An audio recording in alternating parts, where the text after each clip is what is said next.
સુરતના senior advocate કેતનભાઈ રેશમવાલા દ્વારા તેમના અસીલને સોશિયલ મીડિયામાં બદનામ કરનારાઓ સામે કાર્યવાહીની ચીમકી ઉચ્ચારાઈ હતી। સિનિયર એડવોકેટ કેતનભાઈ રેશમવાલાએ એક નિવેદનમાં જણાવ્યું હતું કે તેઓના અસીલ જસવંત ભુંગડિયા વિરુદ્ધ ગુજરાત યુવા પટેલ નામના વોટ્સએપ ગ્રુપમાં ગત તારીખ 8મી એપ્રિલ 2026ના રોજ હરેશભાઈ દલાની અને ખુશલભાઈ દલાની વિરુદ્ધ બદનક્ષી થાય તેવા સમાચારો વિરોધ કર્યા હોય સાથે બાંયધરી પત્રક પણ સોશિયલ મીડિયામાં વાયરલ કર્યા હતા। એમાં કોઈપણ જાતની મંજૂરી કે સહી સિક્કા ન હોય, જેથી આમ ખોટી રીતે અસીલ જસવંત ભુંગડિયાને બદનામ કરવાનો પ્રયાસ કરાશે તો તેમની સામે કાર્યવાહી કરવાની સહિતની વાત સિનિયર વકીલ કેતનભાઈ રેશમવાલાએ નિવેદનમાં કરી હતી। સાંભળો શું કહે છે સિનિયર વકીલ કેતનભાઈ રેશમવાલા। Ketan Reshamwala, senior advocate, Surat.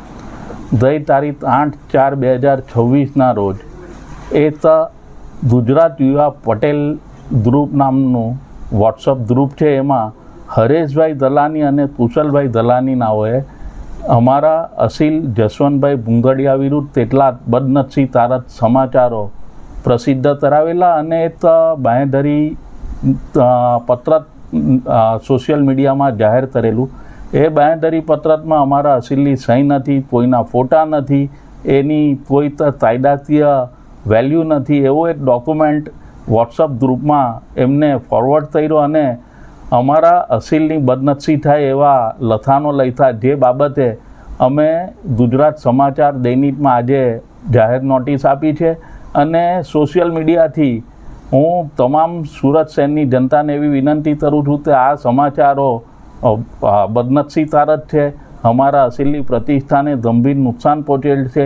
આ ગુજરાત યુવા પટેલ ગ્રુપ છે, એમાં પટેલ સમાજના આગેવાનો છે, ઘણા બધા એમાં પ્રતિષ્ઠિત વ્યક્તિઓ છે, વેપારીઓ છે, એ બધાએ પણ આ સમાચારોને કંડેમ કર્યા છે।